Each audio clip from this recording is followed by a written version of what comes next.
Rakkoolee yookiin meeshaalee garaa keenya keessaa akka bokokiinsa garaa fi akkasuma immoo marakkoo mar'imaanii gara gogiinsas tahee gadaamessa.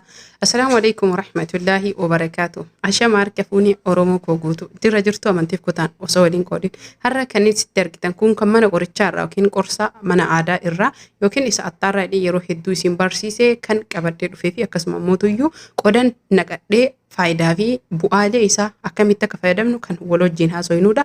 Isaan keessaan kan har'a isiniif himuu barbaadu yookiin isinitti himu yansuuna.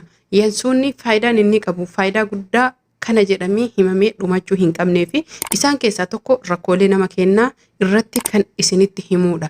Yansuuna garaa keenya kan yeroo hedduu nu bokoku yookiin mar'imaan keenya rakkoolee adda addaa yookiin ammoo infekshin haaluma salphaa taheen wantoota akka bokokaa akkasuma mootuyyuu mar'imaan keenya gara gogiinsas tahee akkasuma mootuyyuu mar'imaan keenya nyaata adda addaa nu diduu sammalee jechuun nyaata garagaraa yoo fakkeenyaa fi nyaata gosa gosaa nyaannee jenne mar'imaan keenya haaluma salphaa taheen saffisaan dafee bokokuu fi yookiin ammootuyyuu garaan nu micciiruu rakkoolee walumaa galatti mar'imaan keenyatiifis tahee akkasuma immoo qaama keenyaa namoonni furdina gar malee qaban yookiin cooma gar malee qaban furdina san hir'isuu dubartiin yeroo ulfaa yookiin ji'a 8 akkasuma ji'a 9 geette jette gadaamessaa isii akka laafuu fi yookiin ammoo tuyyuu dhukkubbiin yeroo ciniinsuun nama dhukkubu san irraa furuu fi yookiin ammoo irraa hir'isuuf gahee guddaa qaba. Kana qofa osoo hin tahin yansuunni erga deettee kaate dhiifamna of kolcha dubartiin yookiin shamarran yogguu walitti dhaabdee dhugde dhiiga isii garaa isii irraa yaa'u daataa qulqulleessuufis tahee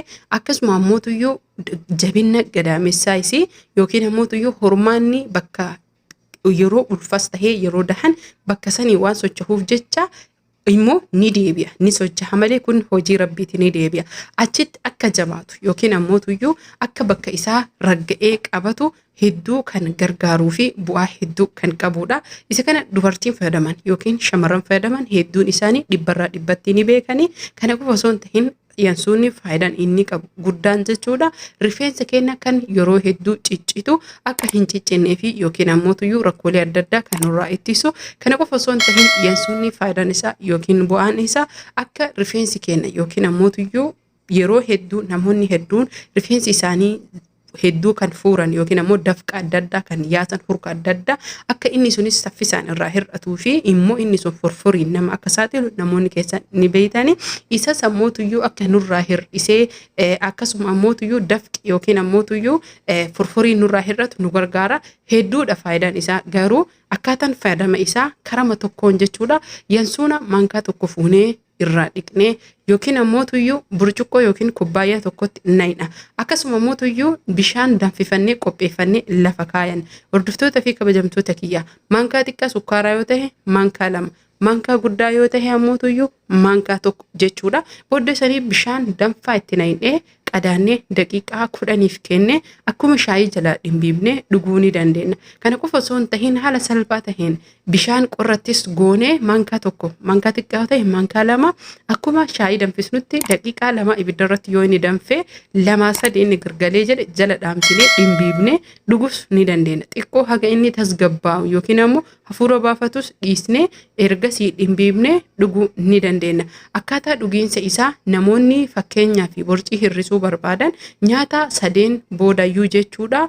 Sa'a walakkaa yookiin daqiiqaa 30-40 sa'a tokko booda burcuqqoo tokko dhugan. Yansuunni hirriba namoonni hirriba didanis tahee namoonni hedduun akka hirribni isaan cinqatii sammuu yookiin ammootuyyuu dhiphina gar malee jechuudha kan nurraa ittisuu fi akkasuma immoo nu gargaarudha. Faayidaan yansuunaa hedduudha. Lafee keenya jabeessuufis tahee akkasuma daa'imman keenya yeroo dhalatanii jedha akka garaan isaanii hin murre akkasuma immoo garaan isaanii akka hin bokokne fi sammalee jechuudha akka yeroo hedduu garaan isaanii qulqullaa'u nu gargaara. Hordoftoota fi kabajamtoota kiyya namoonni faayidaaf dhugan ammootuyyuu osoo danda'amee shaayii yansuunaa yookiin yansuuna torbaan keessatti al 2 yookiin al 3 aadaa godhannee yeroo tokko tarree dhugne waqtii barbaadan jechuudha. Nyaatarraan adda tursiistanii yansuuna jechuun isa kana. Yansuunni bu'aa hedduu kan qabuu fi mana keenya keessatti xiqqaa irraa hanga guddaatitti yoo fayyadamne faayidaa hedduu kan qabu. Yansuunni akkuma sitti argitan gosa 2 kan jiruu fi haala amma argitan kanaan biyya keenya keessatti illee eessattuyyuu mana qorsaa yookiin ammootuyyuu gabayaa keessatti bakka urgoytuun yookiin mi'ooytuun adda addaa akkasuma qimaa fi qimamiin jedhan gurguramutti ni argama. Yansuuna namoonni hin beekne haaluma salphaa taheen bakka urgoytuu yookiin mi'ooytuu wantoonni akka qimamii ittiin barbaree tumatan ittoon itti qopheeffatanii fi qimamiilee hedduu keessatti bakka sanitti kan argamudha.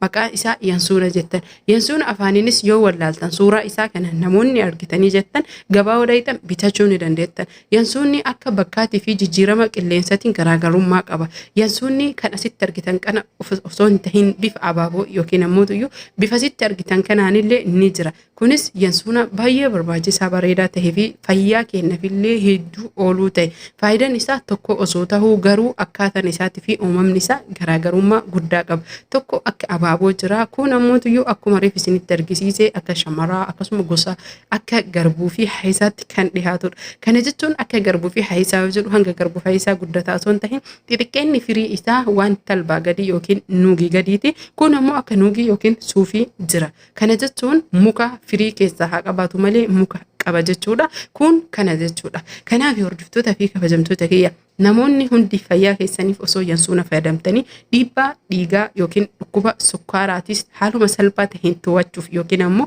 tajaajila guddaa nu ooluufillee yansuunni baay'ee nu gargaara. Dhiiga keenya kan yeroo tokko ol kahu yeroo tokko gabbu'us tasgabbeessuufis tahee haaluma salphaa taheen to'achuuf nu gargaara. Dhayannaa onnee yookiin ammoo dhukkuba onneellee akka hin saaxilamne hedduu nu gargaara. Yansuunni kana qofa osoo hin tahin bu'aan isaa baay'ee guddaa fi akkasuma jechuudha. Ani isaan keessaa muraasa kan isiniif hime yookiin ammoo shamarran keenya hedduun faayidaa yansuunaa osoo ijaan argan kan hin beekne fi kan hin fayyadamne. Yansuunni baay'ee qaama namaa hir'isuufis gahee guddaa qaba. Kana jechuun inni qaama namaa hir'isa. Haala kamiin dhuguu dandeenya? Warroonni qaqallaan jechuun keessa waan hin oolle.